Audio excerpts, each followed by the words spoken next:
అర్ధరాత్రి వీధి తలుపు చెప్పుడవడంతో కళ్ళు నులుముకుంటూ వెళ్లి తలుపు తీసిన మూర్తిగారు తలుపు బయట 6 ఏళ్ల కూతురుతో నిలబడి ఉన్న తన కూతుర్ని, చేతిలో లగేజ్ని చూసి మారు మాట్లాడక వాళ్ళకి గదికి దారి చూపి తాను వెళ్లి పడుకుంటాడు బరువెక్కిన గుండెలతో. టిఫిన్ చేసి హాల్లో కూర్చుని తన మనవరాల్ని ఒళ్ళో కూర్చోబెట్టుకుని తన ముద్దు మాటలు ఒక చెవితో వింటూనే ఇంకో చెవిని వంటగది వైపు పడేశారు మూర్తిగారు. వంటగదిలో తల్లి కూతుళ్ళ మాటలు వినబడుతున్నాయి మూర్తిగారికి. మంచి పని చేశావు. ఇన్ని రోజులకైనా అర్థమైంది నీకు నా బాధ. ఇక నువ్వు వెళ్లకు. అల్లుడిగారు వచ్చి ఆ దిక్కుమాలిన తండా వదిలి మంచి పట్టణంలో ప్రాక్టీస్ పెట్టినప్పుడే వెళ్దుగాని. చెట్టుకి కాయ బరువు కాదు, అలాగే మాకు నీ బిడ్డ బరువు కాదు, అర్థమైందా అంటూ కూతురు ప్లేట్లో దోశ వేస్తుంది మూర్తిగారి భార్య సావిత్రి. ఇక చాలమ్మా అన్న కూతురితో చాలంటావేంటే, చూడు ఎలా చిక్కిపోయావో.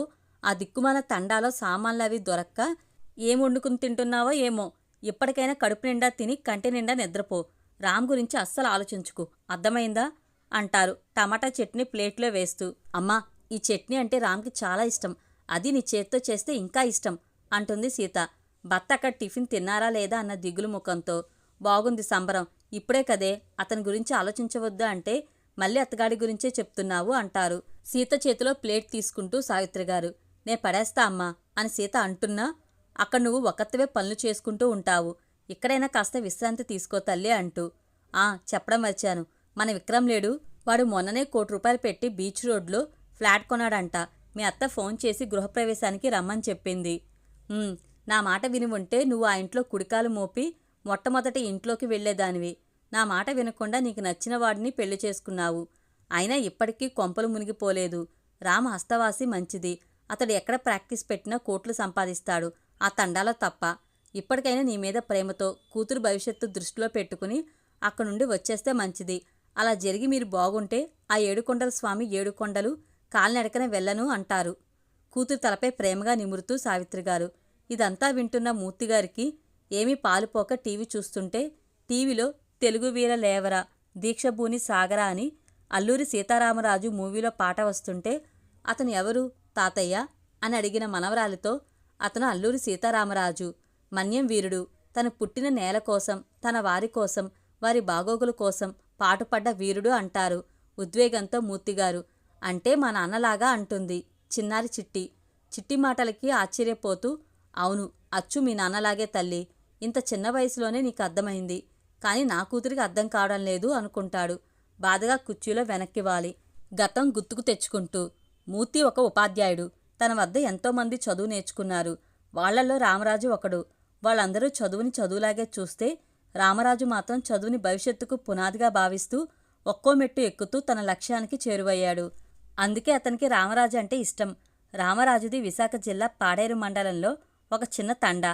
అతని తల్లి సరైన సమయంలో వైద్యం అందక చనిపోయింది. దానితో కలత చెందిన అతని తండ్రి తన తండాలో మంచి చదువు వైద్య సదుపాయం లేకనే ఇలా జరుగుతుందని భావించి కష్టపడి సంపాదించిన డబ్బుతో కొడుకుని విశాఖలో పెట్టి వైద్య విద్య చదివిపించాడు.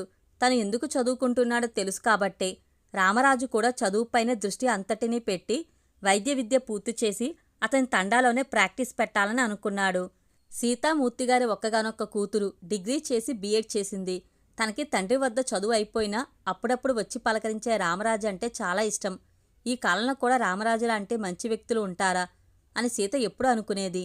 రామరాజు నడవడికను చూసి విద్య పూర్తి చేసుకుని తన ఊరు వెళ్లే ముందు గురువుగారికి ఒకసారి చెప్పిపోదామని వచ్చిన రామరాజుతో తన కూతురు మనసు తెలిసిన మూర్తిగారు సీతను పెళ్లి చేసుకో అని అడుగుతారు.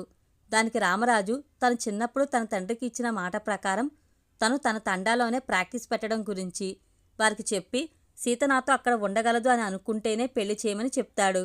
దానికి సీత తండ్రి మాటకు విలువ ఇచ్చి తను పుట్టిన నేల రుణం తీర్చుకోవాలని అనుకునే ఇలాంటి వాడు నా భర్త అవడం నా అదృష్టం, నాకు ఈ పెళ్లి ఇష్టమే అనడంతో సావిత్రిగారి మాటను పట్టించుకోకుండా రామరాజుకి సీతకి అంగరంగ వైభవంగా పెళ్లి చేస్తారు మూర్తిగారు.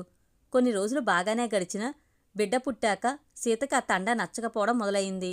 ఏ సామాను కావాలి అన్నా మైలు దూరం వెళ్ళి తెచ్చుకోవాలి. పైగా నేటి కాలంకి చెందిన ఎటువంటి సౌకర్యాలు లేవు అక్కడ. అందుకే బిడ్డ చదువు వంకపెట్టి వేరే ఊరు వెళ్ళిపోదామని రామ్ని అడగడం మొదలుపెట్టింది సీత. కానీ రామ్ తండ్రికిచ్చిన మాట ప్రకారం తన తండ్రి తన కోసం ఎంతో కష్టపడిన దానికి రుణం తీర్చుకోవడం నా బాధ్యత, నేను ఈ తండా వదిలి రాను అని చెప్పడంతో సీత నిన్న రాత్రి ఇల్లు వదిలి పుట్టింటికి వచ్చేసింది.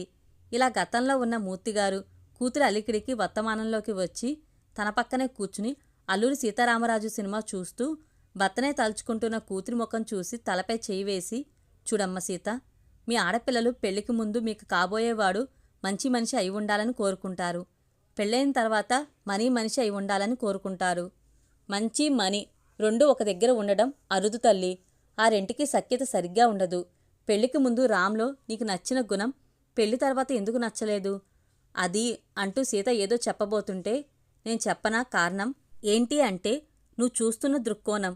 అవును తల్లి, నాది అనుకున్నంతసేపు ఏదీ బాధ పెట్టదు. నాది కాదు అని అనుకున్నప్పుడు అన్నీ తేడాగానే కనిపిస్తాయి. ఈ ఇల్లు నీది అని ఎలా అనుకుంటావో అలాగే ఆ తండా కూడా నీదే అనుకుంటే అక్కడ వారు నీవారవుతారు. వారి కష్టసుఖాలు నీవే అవుతాయి. గత 6 ఏళ్లుగా మీ తండాల ఒక్కరు కూడా అనవసర మన్నాల బారిన పడలేదు అంటే కారణం నీ భర్త రామ్ కాదంటావా అంటారు. కూతురు నుండి ఏ సమాధానం రాకపోవడంతో, చూడు తల్లి, నువ్వు ఆ రామరాజుకి తగ్గ సీతవే అయ్యి సీతారామరాజుగా ఉంటావో, రాముణ్ణి వదిలిన సీతగా మారతావో నీ ఇష్టం అంటూ అక్కడి నుండి తన గదిలోకి వెళ్ళిపోతారు మూర్తిగారు. తర్వాత రోజు సూట్ కేసుతో నిలబడిన కూతురు వంక ఆనందంగా మూర్తిగారు చూస్తూ ఉంటే, నా మాట విను తల్లి, నీకక్కడ సుఖం ఉండదు. అల్లుడు రాని, అతను వచ్చే వరకు నువ్వు వెళ్ళొద్దు అంటూ సీత సూట్ కేసుని సావిత్రిగారు తీసుకుంటుంటే, లేదమ్మా, నే వెళ్తా. రాముడు ఉన్న చోటే సీతకు అయోధ్య, నా రామరాజు ఉన్న చోటే నాకు స్వర్గం. నే వెళ్ళొస్తా అమ్మా అంటూ కూతురు చేయి పట్టుకుని వెళ్తున్న తన కూతుర్ని చూసి మనస్ఫూర్తిగా ఆనందిస్తారు మూర్తిగారు. సీత తండ్రి మాటలు అర్థం చేసుకుని తన భర్త ఊరే తన ఊరుగా భావించి తన వంతు బాధ్యతగా తన చదువుని సార్థకత చేసుకుంటూ ఆ తండాల చిన్న స్కూల్ తెరిచి పిల్లలకి పాఠాలు చెప్పడం ప్రారంభించింది. సీత ఇప్పుడు నిజంగా సీతారామరాజుగా మారింది.